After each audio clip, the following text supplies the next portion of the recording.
Welcome, curious minds, to another deep dive. Today, we're plunging into a topic that's reshaping our world at an incredible pace, and it has profound implications for education: artificial intelligence. Indeed. It's everywhere, isn't it? And we've gathered some truly insightful material from the Department for Education's, the DFE's Leadership Toolkit, Safe and Effective Use of AI in Education. It's all online. Right. And these aren't just, dry documents. They include a series of really accessible videos, actually. Everything from a foundational introduction right through to practical guidance on planning for implementation. Okay. Plus, there are specific deep dives into crucial areas like, well, safety protocols, strategic opportunities, and how you actually embed AI effectively into your wider digital strategy. It's a comprehensive suite really designed specifically for school leaders. So our mission today is to sort of extract the most crucial nuggets from these invaluable sources. We want to give you, whether you're a teacher or a school leader listening in the UK, a clear roadmap and some key insights if you're thinking about, or perhaps you're already in the process of, integrating artificial intelligence into your setting. Think of this as your shortcut, maybe, to understanding the strategic opportunities and, crucially, the essential considerations for bringing AI safely and effectively into your school or college. We're going to help you navigate this evolving landscape, ensuring you're well-informed and prepared. Let's really unpack this. So first things first, what's the big picture?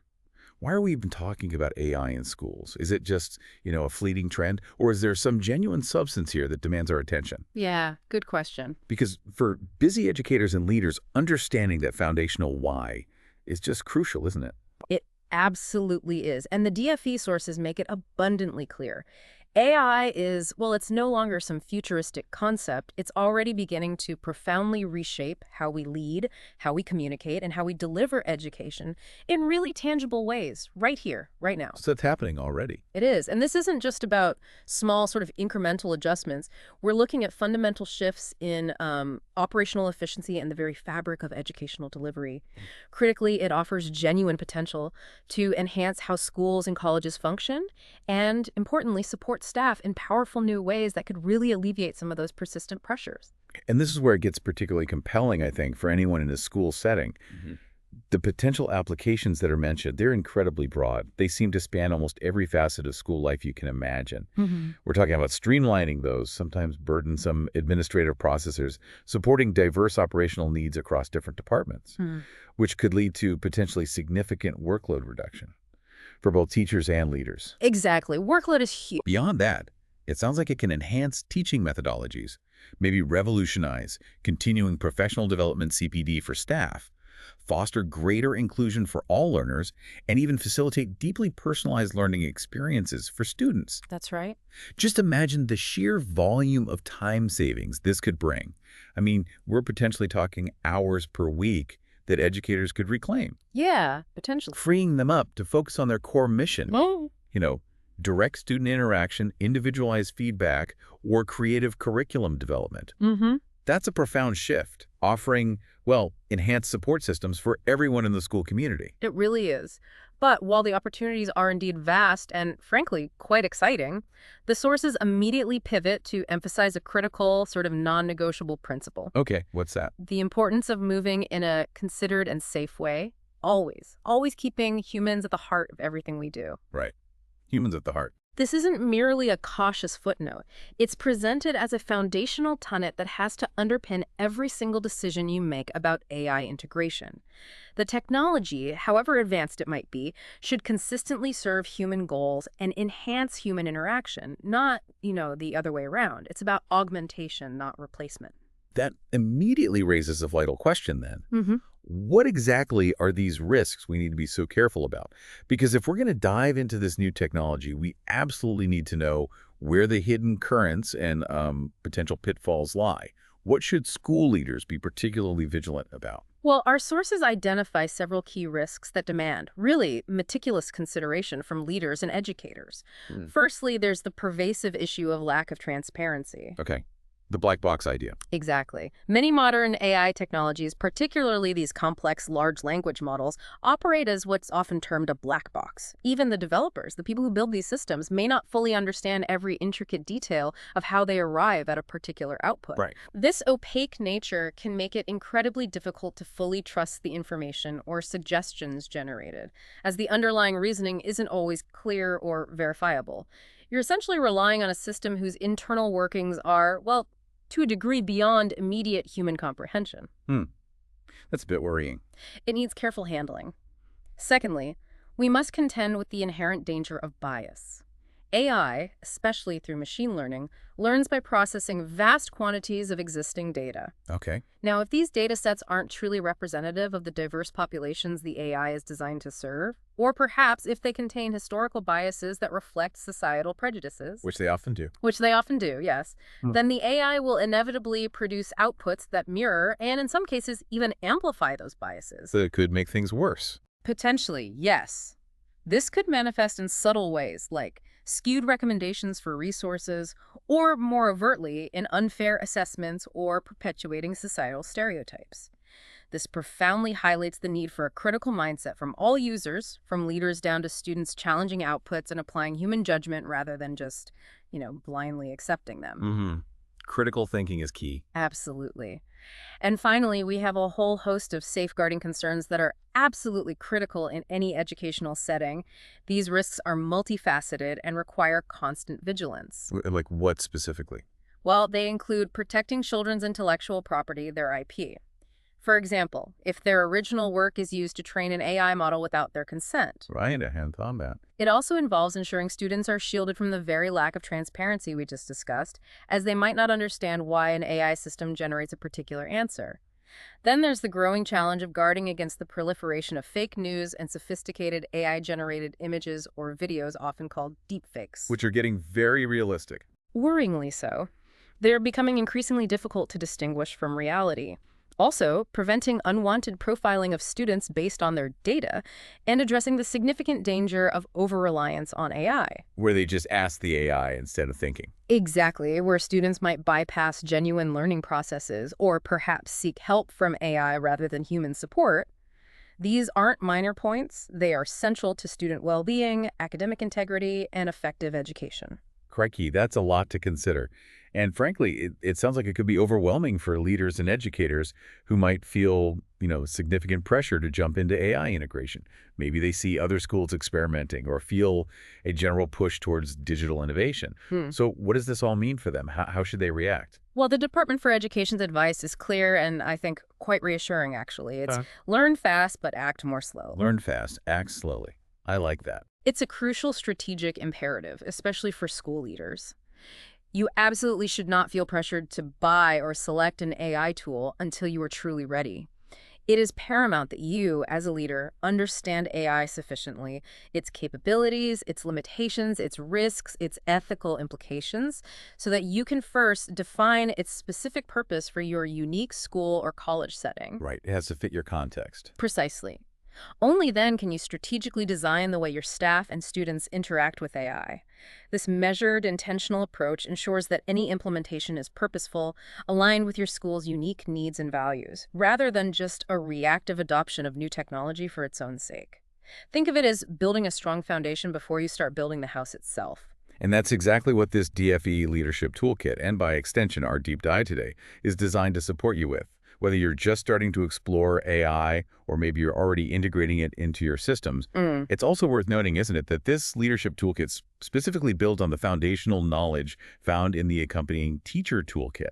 Yes, that's right. And the sources strongly recommend that teacher toolkit for all staff. Right, so everyone gets a baseline understanding. Exactly. It ensures everyone in your school community, from classroom teachers to senior leaders, gains a basic understanding of how AI works, how to use it safely, and what its implications are. It builds that common language and understanding. And this whole approach, this learn fast, act slowly, it reflects the Department for Education's well-articulated policy position. That's set out comprehensively in their Generative Artificial Intelligence in Education document. Okay. Furthermore, it aligns directly with their generative AI product safety expectations. Now, These are primarily aimed at developers, but it's equally important for leaders like you to understand them, to ensure any procured tools actually meet the necessary safety standards for educational use. Makes sense. You need to know what good looks like from a safety perspective. Precisely. The core message running through all this DFE guidance is unequivocally clear.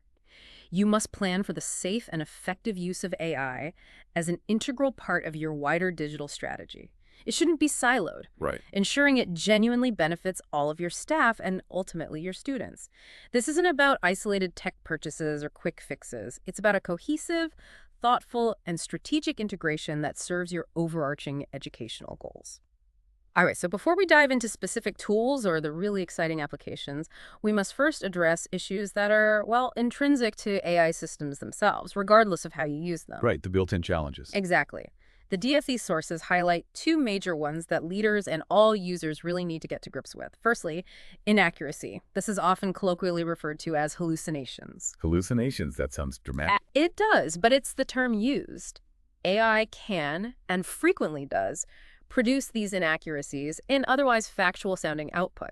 For example, a system might confidently generate a fake fact, a completely made-up quote, or an answer that sounds perfectly plausible and authoritative. But it simply isn't true. Wow. Okay. It's crucial to understand that AI doesn't do this intentionally. It doesn't think in the human sense or possess a concept of truth.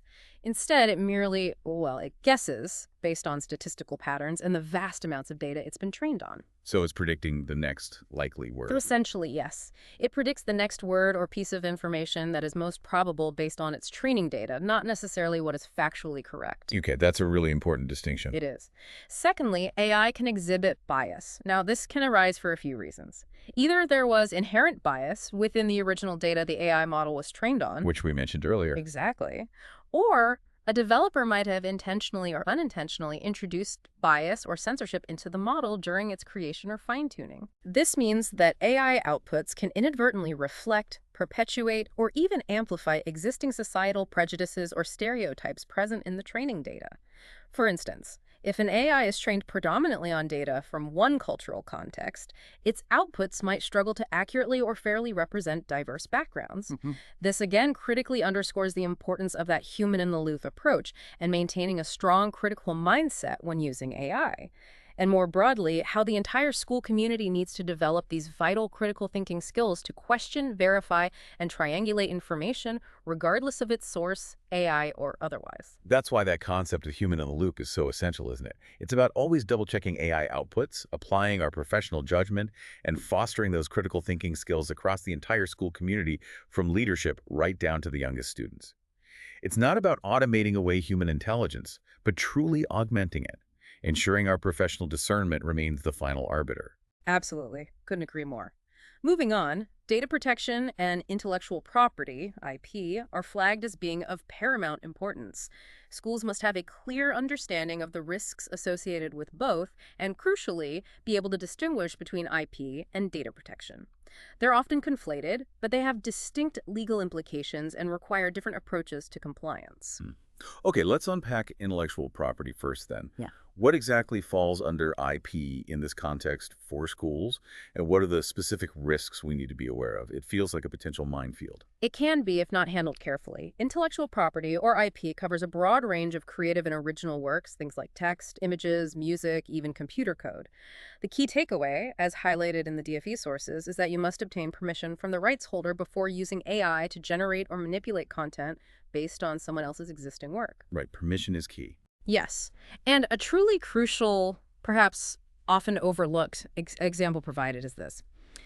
If you were to enter a student's original work, let's say a unique essay, a piece of creative writing, or maybe a piece of original art, into an AI system for marking, analysis, or feedback without their explicit permission, Yep. and that system then uses their work to train the AI model, you could very likely be infringing on their intellectual property rights. Wow. Okay, that's a big one. Many teachers might use tools for feedback without realizing that implication. It's a significant risk many might not immediately consider when using AI for everyday tasks. There's also the broader risk of what's known as secondary copyright infringement. This could occur if AI products are themselves trained on unlicensed materials, and the outputs they then generate are subsequently used in educational settings or published more widely by the school. Can you give an example of that? Sure. Imagine publishing a school policy created by an AI tool that unknowingly drew content from another school's copyrighted policy without permission. That would be an issue.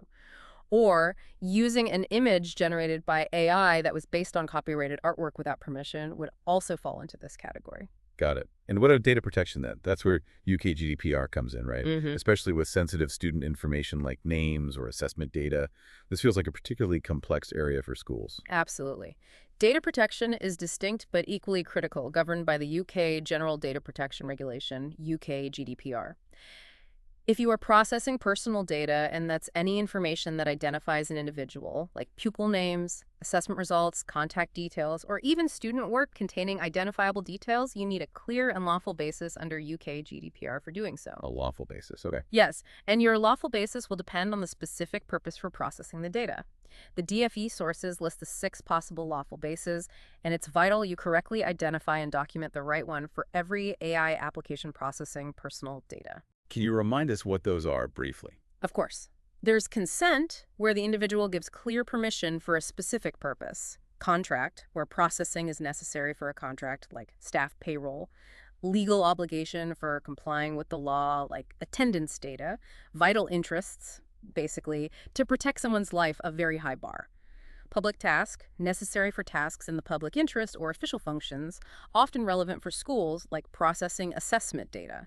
And legitimate interests, but crucially, this last one cannot be used by public authorities, including most schools, for processing done in their official tasks. Right. That's a key exclusion for schools then. It is. Understanding these distinctions is crucial for compliance. So given these complexities, how do schools actually ensure compliance? It does sound like a minefield if not approached correctly, with potentially significant implications if mistakes are made. What practical steps should leaders be taking? It absolutely can be complex, which is why a structured, collaborative approach is essential. Schools need to work very closely with key stakeholders. Your designated data protection officer, DPO, your IT lead, or perhaps your managed service provider, and your link governor who has responsibility for this area, and they should be adequately trained too. Okay. A team effort. Definitely. These individuals need to collectively read and thoroughly understand the terms and conditions of any AI tool being considered for procurement or use.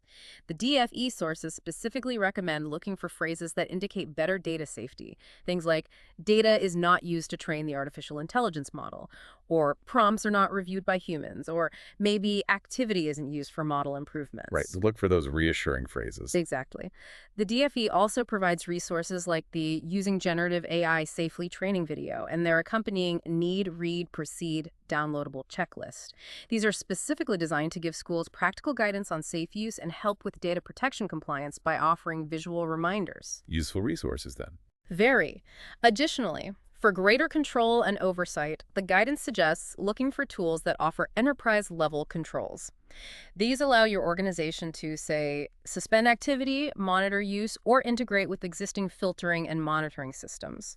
This gives you far more granular control than individual consumer accounts typically offer. Makes sense for a school setting. And finally, this cannot be stressed enough. For students under 18, explicit parental or guardian consent is needed for the use of their intellectual property, especially if it could potentially be used in any way to train an AI model. Continuing on this crucial theme of safety, prioritizing safeguarding an AI use is absolutely paramount.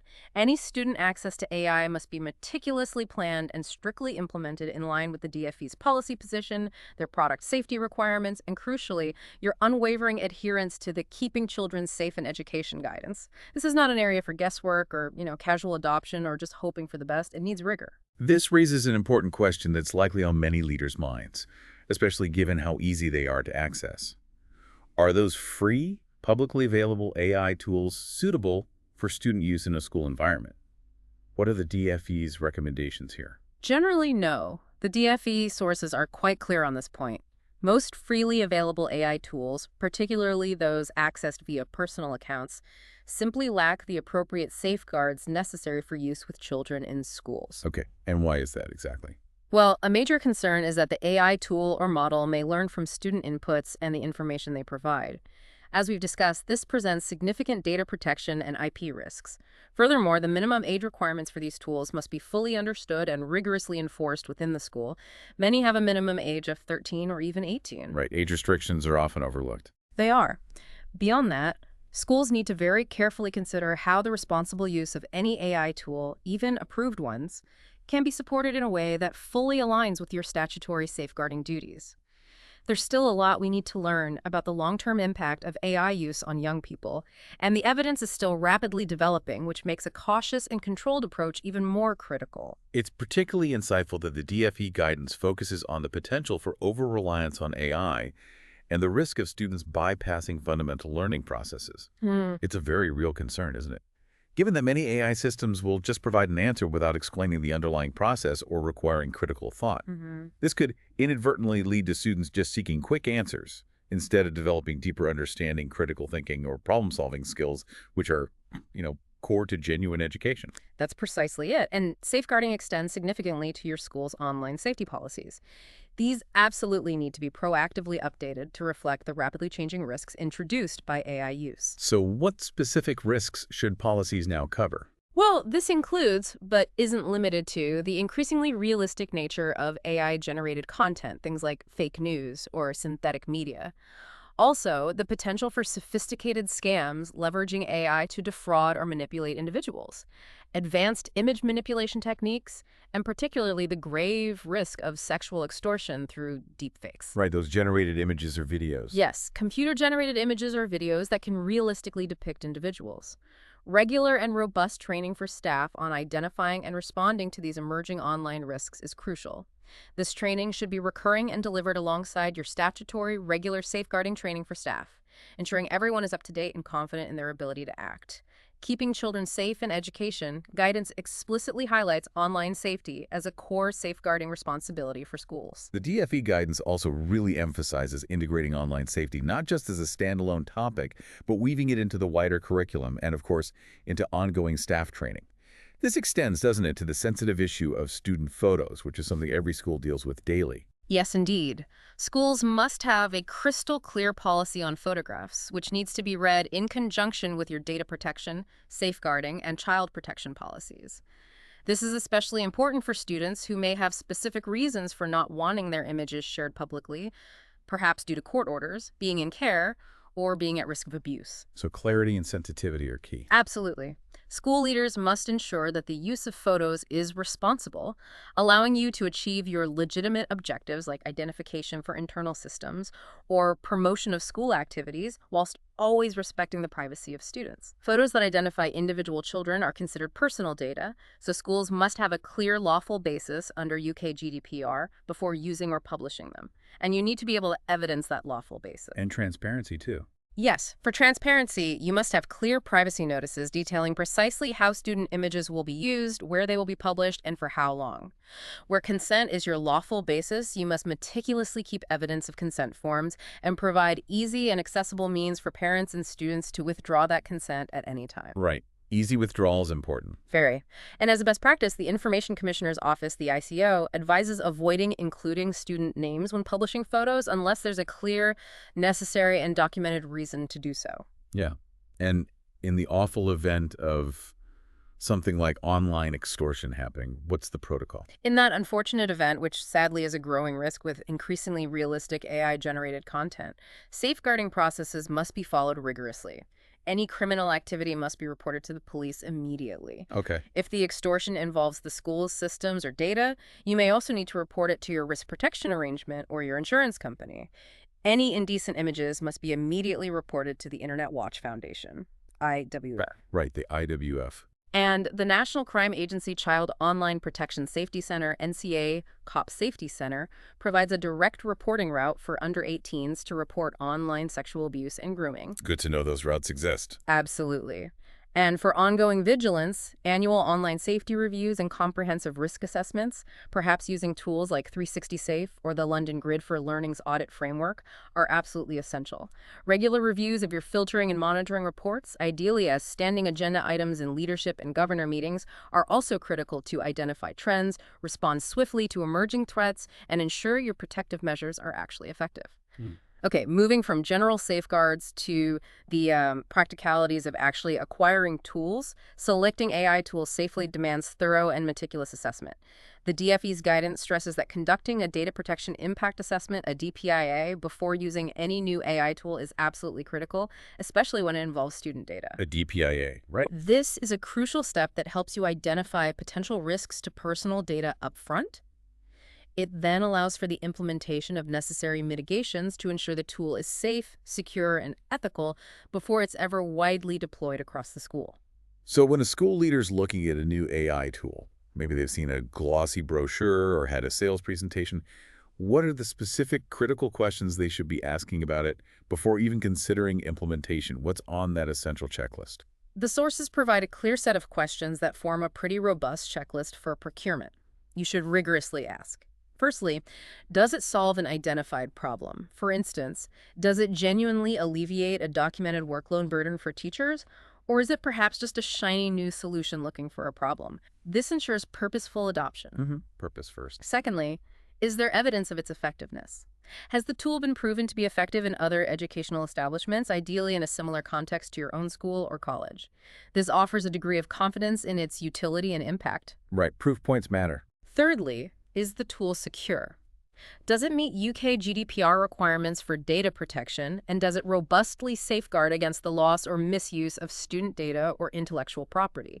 This is where your DPO and IT lead are invaluable in their due diligence. Security non-negotiable. Absolutely. Fourthly, does it meet DFE product safety expectations? These guidelines are there for a very good reason, and compliance is crucial for ensuring a safe environment for your students and staff. Okay. And fifth, does the cost of the tool represent value for money and sustainability? Is it a wise investment in the long term, both financially and in terms of its ongoing benefits and potential for integration into your existing systems? Value for money and sustainability. Got it.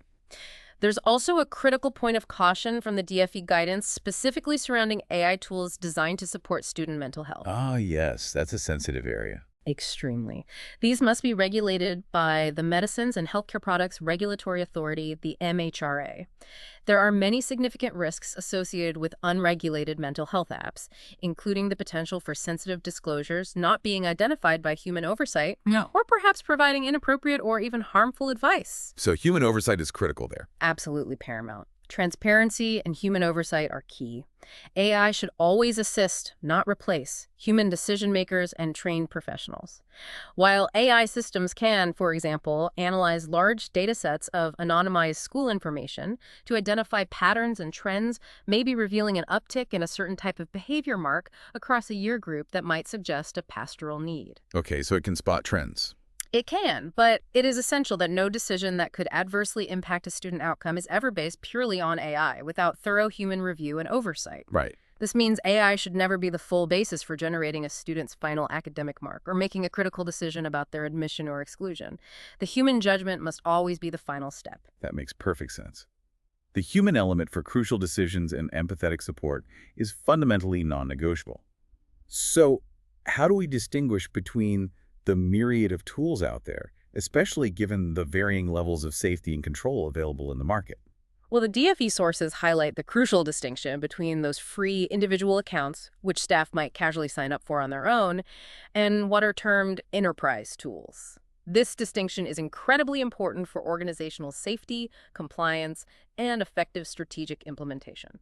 And this is where it becomes really clear, I think. Enterprise tools are professionally developed AI platforms or software specifically designed for use across an entire organization, like a school, a college, or a multi-academy trust. Exactly. They aren't just consumer versions with a few extra features. They're built from the ground up for a different purpose, offering a vastly different level of control, security, and institutional support compared to those free, individual consumer versions. Precisely. Enterprise tools provide leaders with the comprehensive ability to manage precisely how staff use AI, to set specific permissions and safety controls, to ensure comprehensive data protection and compliance with school policies, and crucially, to access dedicated organizational training and technical support. So much more manageable and safer. Yes. This structured approach, leveraging enterprise tools, helps schools to adapt AI in a safer, far more consistent, and truly scalable way across the entire organization.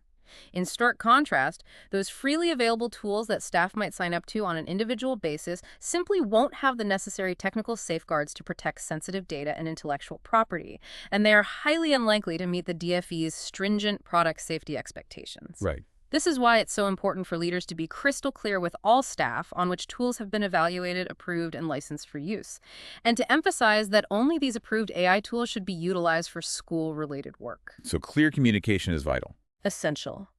The guidance even strongly suggests that non-approved tools can and should be blocked on school networks and devices to prevent potential misuse and mitigate significant risks.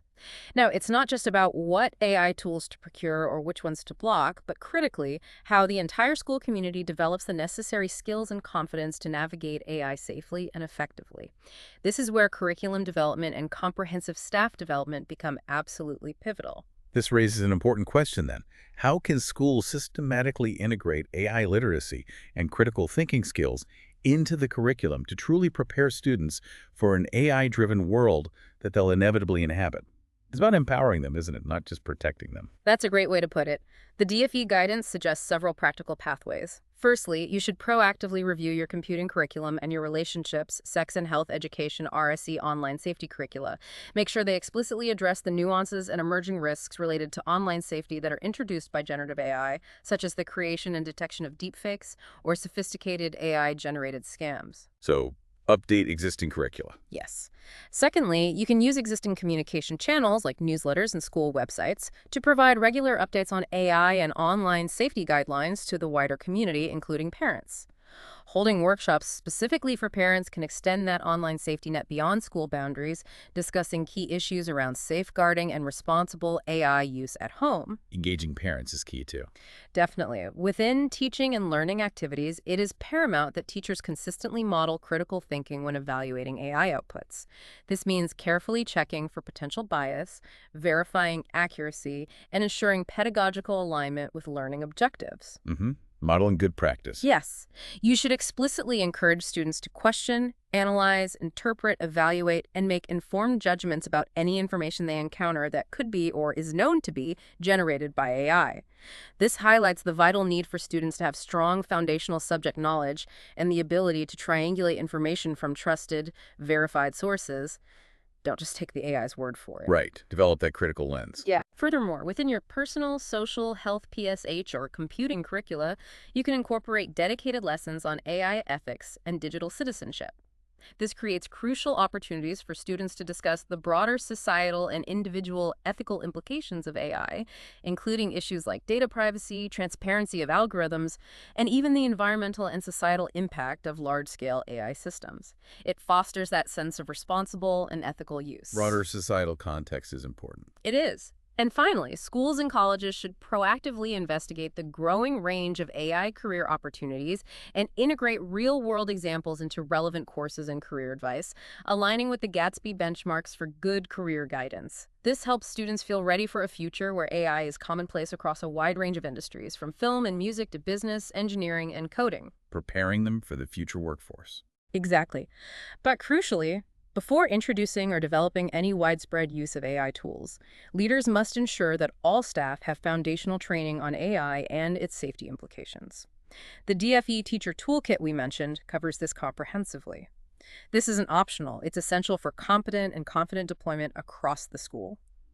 Now, let's shift our focus a bit towards the tremendous opportunities AI offers to genuinely enhance education.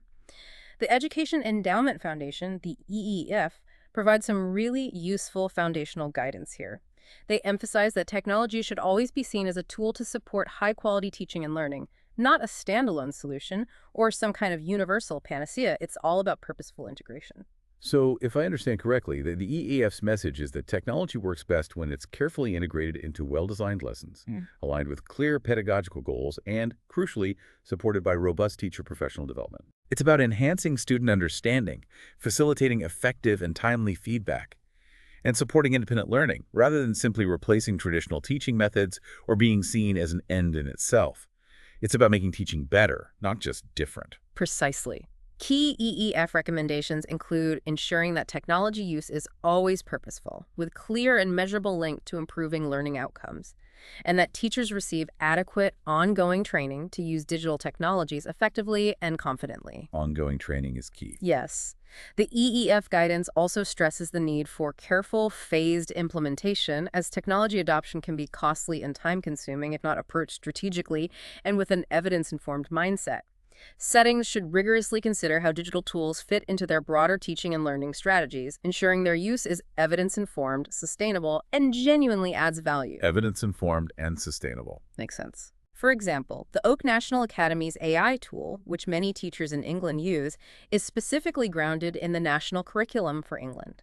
This grounding makes its resource generation far more likely to be appropriate and relevant for teachers, encouraging better results by asking for key details like subject, year group, number of questions, etc. Oh, so it's tailored. Exactly. This contrasts with a general large language model, which, while capable of generating materials, might not align as perfectly or reliably with specific curriculum requirements without significant human intervention and checking. And this is truly where AI seems to shine for educators. The DFE's policy paper, Generative AI in Education, explicitly confirms that generative AI has the demonstrated potential to significantly reduce administrative burdens for teachers, support staff, and school leaders across their day-to-day roles. It's about giving them back that most precious commodity, time. It really is. For teachers, this means a tangible and significant reduction in time spent on routine, often laborious, tasks like data analysis, drafting initial lesson planning frameworks, maybe generating first drafts of report comments, and managing routine correspondence. That sounds like music to many teachers' ears. I imagine so. This directly frees up more time for direct student interaction, individualized support, and professional reflection, which is where the real impactful work of teaching happens. And there's evidence for this too. A notable study by the EEF on ChatGPT specifically found that it significantly reduced lesson and resource preparation time for teachers compared to those not using AI. Right. Crucially, without any observed negative impact on the quality of the resources created. Wow.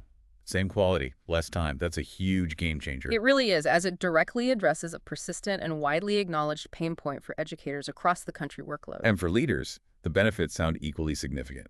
Yes. It's about supporting a wide array of high-level administrative and strategic activities like drafting complex timetables, summarizing large volumes of policy documents or research papers, generating official letters and communications, reviewing existing policies for compliance updates, and even analyzing intricate budgets to identify trends or efficiencies. So strategic support as well as admin. Exactly. And this benefit also extends to leaders in early year settings and smaller schools or colleges where AI can streamline crucial administrative tasks like rota management for staff and ensuring staff-to-child ratios are optimized in line with statutory requirements. These can be incredibly time-consuming to do manually. In all these cases, leaders can set a powerful example by transparently using AI themselves in their daily work. This visible adoption can inspire staff to explore the benefits AI can bring to their own roles, fostering a culture of innovation and efficiency. Leading by example. Yes. However, a crucial point, as noted in the DFE sources, is ensuring that staff, especially trainee teachers or early career teachers, ECTs, are adequately equipped to critically check and refine AI outputs. They need to check for accuracy, bias, and pedagogical soundness, and adapt content effectively. Their subject knowledge and pedagogical understanding may still be developing, making diligent human review even more important before any AI-generated content is used with students. It's about being a discerning editor, not just a copier. This is truly where it gets profoundly interesting for student outcomes, I think, particularly for those with special educational needs and disabilities SEND, or perhaps English as an additional language EL. The potential for deep personalization through AI seems immense, offering pathways to learning that were previously difficult or maybe impossible to achieve at scale. Indeed. AI tools can be leveraged to create, adapt, and personalize educational content in incredibly flexible and responsive ways. They can assist by, say, writing paragraphs at a simplified reading level, simplifying complex texts into more digestible summaries, extracting key vocabulary or concepts, creating tables with definitions, and designing custom gap fill activities tailored to specific learning needs. That sounds incredibly useful for differentiation. It is. For students with SEND, AI offers invaluable tools. For example, it can adapt complex materials to individual learner needs, provide personalized instruction and feedback that responds directly to their progress, generate speech from text for those with reading difficulties, describe scenes in detail for the visually impaired, and create bespoke resources at appropriate reading levels. Wow. And this is critical for maintaining dignity and genuine inclusion. It allows students to remain on the same core learning journey as their peers while accessing content tailored to their specific processing needs. Maintaining dignity and inclusion, that's powerful. And for English as an additional language, EAL, pupils and their families. Multilingual AI tools can be incredibly beneficial, bridging language barriers for communication and academic content, ensuring greater access to information and support for everyone. What's particularly insightful here, and a point that DFE guidance really emphasizes, is the importance of consulting specialists and students' education, health, and care plans, EHCPs, to ensure that the right tool is chosen for specific individual needs. This also involves acknowledging that it might not always be an AI solution, right? Sometimes simpler is better. Absolutely, that's a vital distinction. For example, if the learning objective is for a student to work on precise sentence structure, a straightforward voice dictation tool, or even a traditional grammar exercise might be more appropriate than an AI rewriting tool, even if the AI tool sounds more advanced or cutting edge. It's always about the pedagogical purpose and the specific learning objective, not just the latest technology. Purpose over tech. Got it. Teaching assistants can also significantly leverage AI to save time, or perhaps more accurately, to make the best use of their time.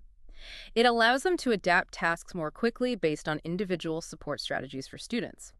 However, crucially, everyone must understand that generative AI works by predicting the next word based on statistical probability.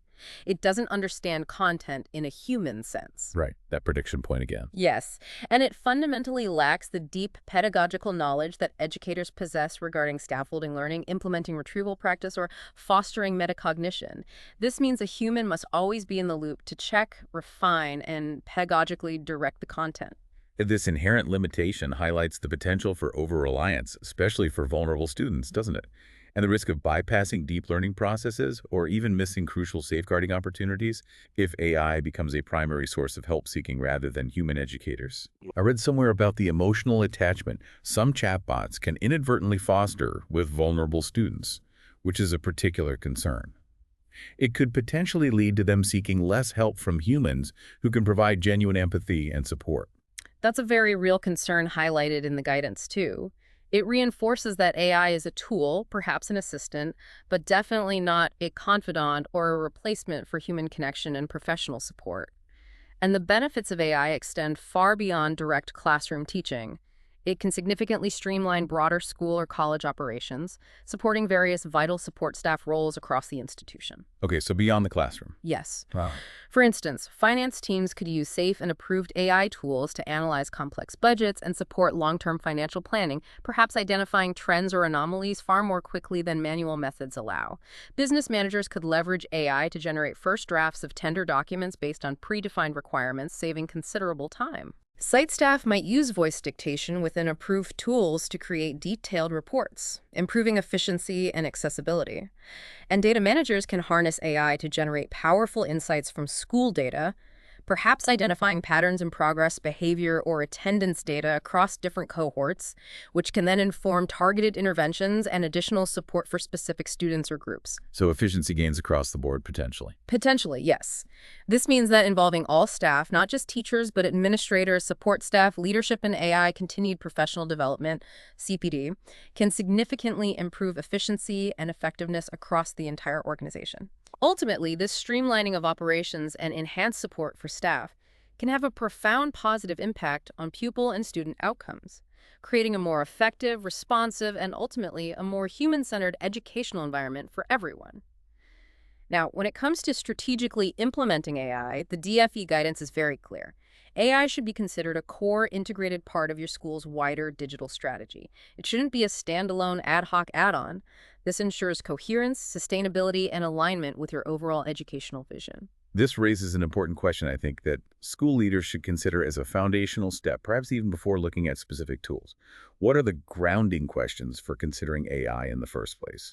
What should be at the very root of our strategic thinking? That's spot on. The DFE sources suggest 3 fundamental questions that you should be able to answer clearly and confidently before you even begin to think about choosing or implementing an AI tool. They are: 1. What standards do we want to raise? What specific areas of educational attainment, student well-being, staff efficiency, or operational effectiveness are you genuinely aiming to improve through the use of AI? Be specific. Okay, what standards? What problems do we need to solve? Are you addressing a significant workload burden, trying to improve the reach of inclusion, or perhaps streamline a persistent administrative bottleneck? Define the challenge clearly. What problems, right? And 3, what opportunities do we want to create? Are you looking to truly personalize learning experiences, enhance professional development pathways, or foster entirely new forms of creativity and problem solving? What's the positive vision? What opportunities? Got it. Yeah. Standards, problems, opportunities. Yeah. Exactly. If these foundational questions aren't clear, the DFE guidance strongly suggests you might not be ready to choose a tool yet. There's a philosophy underpinning this, which the guidance articulates nicely. Technology should be a lens, not a loudspeaker. It must clarify our vision, not distort it. I like that. Clarify. Don't distort. It means AI should illuminate your existing goals, not dictate new, technology-driven ones just for the sake of it. That alignment with your school development plan, the SDP, or your school improvement plan, the SIP, is absolutely key then, isn't it? If a particular AI tool doesn't have a clear, demonstrable strategic impact on your school's core priorities, or if it's not going to move the needle on something fundamental to your purpose, it might well be a distraction rather than a strategic priority. Absolutely. It's about selecting tools that amplify what already works and supports your core mission, not just adopting what's new and shiny. Furthermore, schools should proactively develop an explicit AI policy, or crucially, incorporate AI use into existing comprehensive policies like your safeguarding, data protection, or teaching and learning policies. So integrate it into what exists. Ideally, yes. This overarching policy framework needs to address critical areas such as data governance, intellectual property rights, student and staff privacy, ensuring equity in access and use, outlining staff training requirements, specifying curriculum integration, detailing safeguarding protocols, and addressing broader ethical considerations surrounding AI use. It's quite comprehensive. Sound it. And alongside this policy work, a clear infrastructure roadmap outlining the necessary hardware, software, network upgrades, and data storage solutions needed to robustly support AI applications is also crucial. It's a holistic approach, not just about purchasing individual software licenses, it's about preparing your entire technological ecosystem for this integration. Ensuring staff are adequately trained and supported seems absolutely essential for any successful AI integration. What kind of training and ongoing professional development is recommended here, beyond just the basics? Staff need both the foundational knowledge and the practical skills to confidently and critically integrate AI into their professional practice. And just as importantly, they need to be equipped to prepare students for a future shaped by AI-driven innovation and opportunities. The DFE's Teacher Toolkit, which we mentioned, with its 4 structured modules, understanding AI, interacting with AI, developing safe use, and use cases, provides strong foundational knowledge for all staff. And that toolkit is downloadable. Yes, it can be downloaded and delivered in-house, perhaps through staff meetings or inset days, or staff can work through it independently, fostering self-directed learning. It's important, though, isn't it, that this CPD is ongoing, not just a one-off event that quickly fades from memory. Absolutely critical. The DFE sources advocate for starting with small pilots of approved AI tools, dedicating specific protected time for staff to explore these tools in a low-stakes environment, fostering reflection on their experiences, and encouraging professional dialogue about what works and what doesn't. Small pilots and reflection time. Yes. It's about failing forwards, letting go of the worry about perfection, and instead focusing on participation, iterative progress, and collective learning. It also means building a culture where staff feel supported to experiment within clear guardrails and enthusiastically share their learning, their successes, and even their challenges with colleagues. Creating that supportive culture sounds key. It is. And training should also be thoughtfully differentiated for various career stages. For example, trainee teachers and ECTs might need to initially focus on fundamental safe use practices, the non-negotiable importance of human oversight, and understanding effective planning planning and resource development before extensively using AI generators. Right. Build the foundations first. Exactly. In contrast, more experienced teachers and leaders studying for national professional qualifications, NPQs, perhaps a leadership NPQ, might be able to support broader implementation planning, lead working groups, or bring new insights to a school working group looking at specific areas, like enhancing SEND provision through AI. What about students themselves then? How do we prepare them not just to use AI tools, but to understand their underlying implications and critically navigate an increasingly AI-rich world as responsible digital citizens? Student training needs to comprehensively cover AI ethics, digital citizenship, and a fundamental understanding of how AI models work, including their inherent limitations and their potential biases. This vital content can be thoughtfully integrated into existing computing or PSH curricula, providing a natural fit for discussions around responsible technology use. So weave it into existing subjects. Precisely. Additionally, critical consideration must be given to digital equity and literacy. We need to ensure that all students have equitable access to the necessary hardware and tools, and that they develop the same degree of competence in using them safely and effectively, regardless of their background or socioeconomic circumstances. This might involve providing devices, ensuring home internet access, or offering additional support for those who need it. It's a key equity issue. Effective governance and proactive stakeholder engagement are also highlighted as absolutely vital for successful AI integration within a school or college setting. Governance and engagement. Okay. The DFE sources recommend establishing an AI steering group with diverse representation. This should ideally include leaders from the multi-academy trust or college group, experienced teachers and lecturers, crucial support staff, IT experts including your IT lead or managed service provider representatives, and crucially, governors or trustees. And governors need training too. Yes, ensuring they have specific training on AI to effectively support strategic alignment and oversight is important. And most importantly, perhaps, pupil or student voice is paramount. This can be gathered through surveys, interviews, or by actively involving pupil digital leaders in the planning and feedback process. So involve the students directly. Absolutely. Smaller schools might consider forming collaborative working groups with other schools across a partnership or local authority to share expertise and resources, so they're not doing it all alone. Leading by example seems key here too, doesn't it? If leadership embraces AI thoughtfully, it sets the tone for the entire institution. I think JISC had some recommendations. Yes, JISC, the respected digital expert body for education, recommends 5 key actions for college leaders, which apply equally well in schools, I think, to foster an AI-ready environment. Okay, what are they? 1. Making good use of AI tools themselves to model responsible adoption. 2. Setting clear boundaries to enable safe exploration by staff. 3. Defining clear guidelines for AI use to encourage thoughtful experimentation rather than unfettered use. 4. Investing proactively in staff development to equip educators for an AI-driven environment. 5. Creating an AI culture that fosters genuine curiosity and critical thinking about AI's potential and limitations. And finally, 6, actually, collaborating actively with industry partners to learn how AI is transforming the workplace, which helps prepare students for their future careers. That's a great list for leaders. It is. And regular monitoring and auditing of AI use, with reports perhaps as standing agenda items in both leadership and governor meetings, is essential to keep everyone informed and able to respond swiftly to emerging trends, challenges, or new opportunities. And engaging parents. Yes, engaging parents through dedicated information sessions and regular newsletters is also crucial.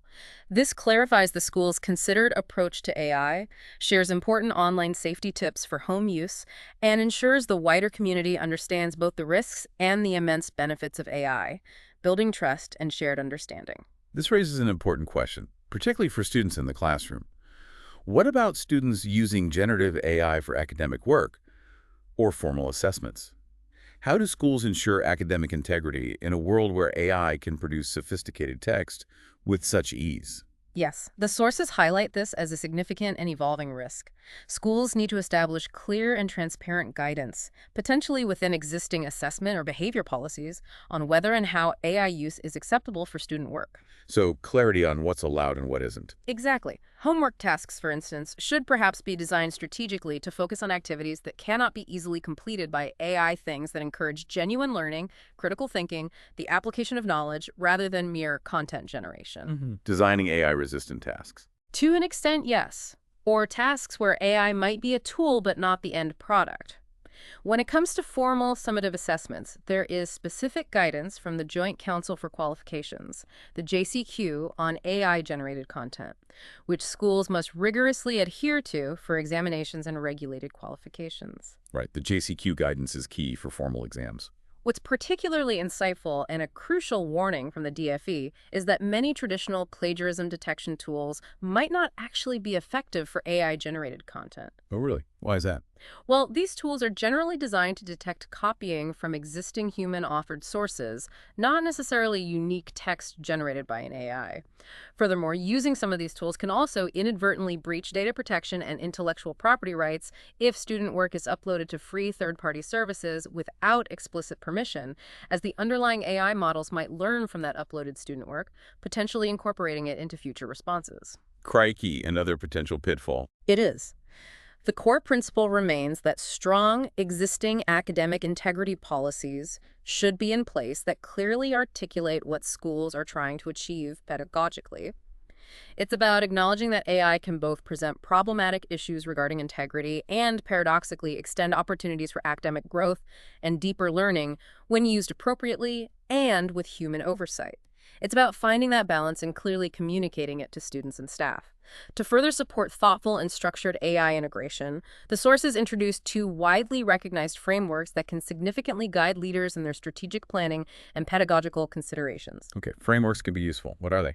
First, there's the SAMR model: substitution, augmentation, modification, and redefinition. SAMR, right? I've heard of that. Yeah. How does this model help leaders think about integrating AI in a meaningful way beyond just basic replacement?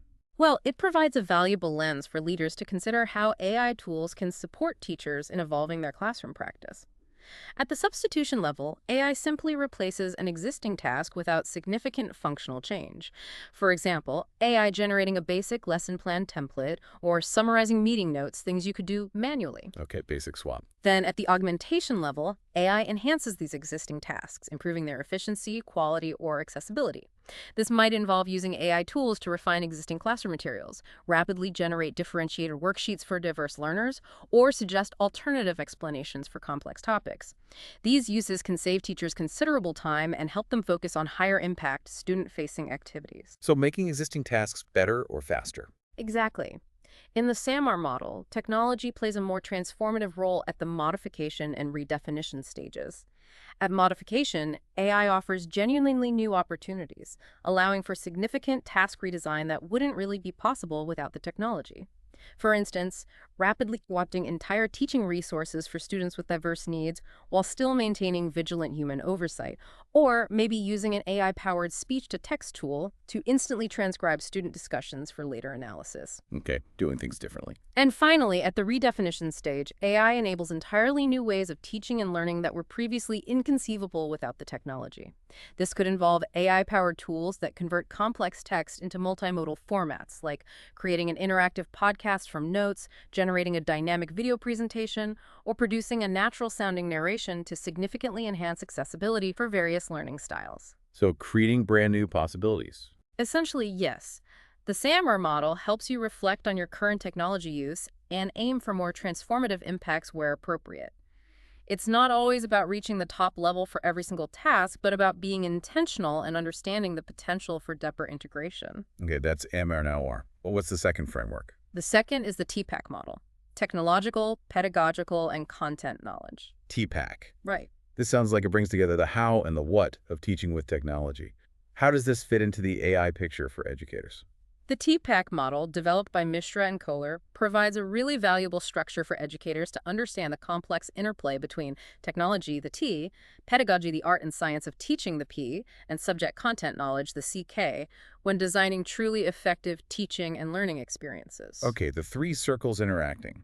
Exactly. It emphasizes that effective technology use is not just about the tools themselves, the P, but about achieving a thoughtful balance and integration across these three distinct domains. In the context of AI, this means AI tools should enhance, not disrupt, teaching and learning. They should support evidence-based teaching strategies, things like scaffolding learning, implementing retrieval practice, fostering metacognition, thinking about thinking, rather than leading to an over-reliance on automation that bypasses these crucial pedagogical approaches, the P and CK. So AI needs to serve the pedagogy and content, not drive it. Precisely.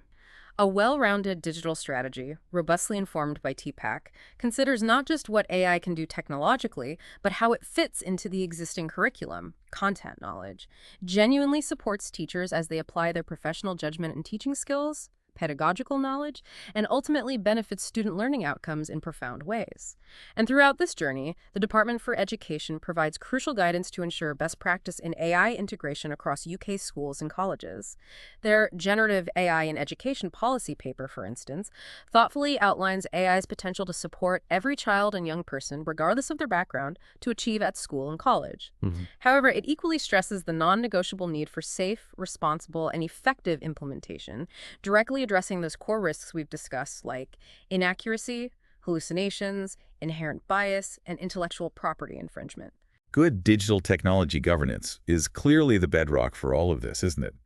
The guidance mentions things like assigning clear senior leadership responsibilities for digital strategy, meticulously maintaining accurate equipment registers, having robust disaster recovery plans in place for data and systems, Yeah. and crucially, ensuring a clear, comprehensive, and annually reviewed digital strategy that actively supports your overall school priorities and strategic development plan.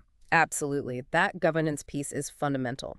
Beyond the main policy paper, the DFE has also produced the Generative AI Product Safety Expectations.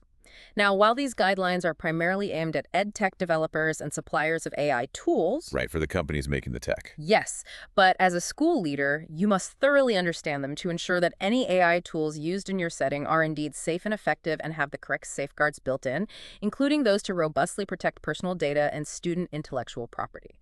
You need to know what to ask for. Holding suppliers accountable. Exactly. Furthermore, the Digital and Technology Standards in Schools and Colleges guidance is vital. This comprehensive document covers broad, fundamental areas like cybersecurity protocols, effective filtering and monitoring systems, and strong digital leadership and governance. It helps you assess your current setup against DFE standards and provides actionable recommendations for improvement. And the planned technology for your school service offered by the DFE is specifically designed to support schools in meeting these standards, helping with strategic decisions about technology procurement and implementation. So lots of official guidance and standards to lean on. There is, yes. And a recurring, absolutely critical message across all of these sources, permeating every single aspect of this guidance, is that while AI can powerfully support your work and streamline processes, you must always maintain human oversight. Always the human in the loop. Always. You should never, under any circumstances, outsource your core professional thinking or critical decision-making to AI. Human interaction, empathy, nuanced professional judgment, pedagogical expertise, these remain at the very core of education and are fundamentally irreplaceable. AI is designed to be a tool, an assistant, not a replacement for the dedicated educator. And this whole deep dive really emphasizes that AI is a constantly evolving field, doesn't it? Yeah. It's not a static solution to be implemented once and then forgotten. It requires continuous attention. Exactly. That's a key takeaway. Leaders need to commit to regularly reviewing their approaches to AI as new tools, new capabilities, and indeed new challenges inevitably emerge. The Education Endowment Foundation's guidance on implementation, which outlines that structured yet flexible process of exploring, preparing, delivering, and sustaining an educational initiative, provides a perfect framework for this ongoing adaptation. It encourages an iterative approach, a cycle of review and refinement. So it's about treating AI implementation not as a fixed project with a start and end date, but really as a process of ongoing learning and improvement. Ensuring AI is not just adopted superficially, but safely, effectively, and deeply embedded into the fabric of your school or college, truly enhancing the human-centered mission of education. That sums it up perfectly. Ongoing learning and improvement, deeply embedded, enhancing the human element. We've covered a vast amount today, haven't we? From the incredible potential of AI to, well, maybe revolutionize teaching, significantly reduce workload, and personalize learning experiences for every student, to the critical safeguarding, intellectual property, and data protection considerations you absolutely must navigate with diligence, especially as UK teachers and school leaders. We certainly have. And we've seen that strategic implementation means aligning AI firmly with your school's development plan, crafting robust and transparent policies, investing in comprehensive and ongoing staff training, and crucially, maintaining continuous human oversight and judgment. It's about empowering your staff with powerful new tools and steadfastly protecting your students, ensuring AI enhances rather than complicates or compromises your core educational mission. So as you continue your journey with artificial intelligence in education, maybe the thing to remember is this. The future of learning, powered by AI, doesn't have to mean less human connection, less critical judgment, or less creativity. Quite the opposite, perhaps. I think that's right. When used safely and effectively, AI is a powerful tool designed to give us back precious time, reduce administrative burdens, and ultimately support our profound goals for every pupil and student. The ultimate goal isn't just to integrate AI, but to truly elevate human-centered education, making it more impactful, more personalized, and maybe even more joyful for everyone involved. A fascinating thought to end on. Elevating human-centered education through AI.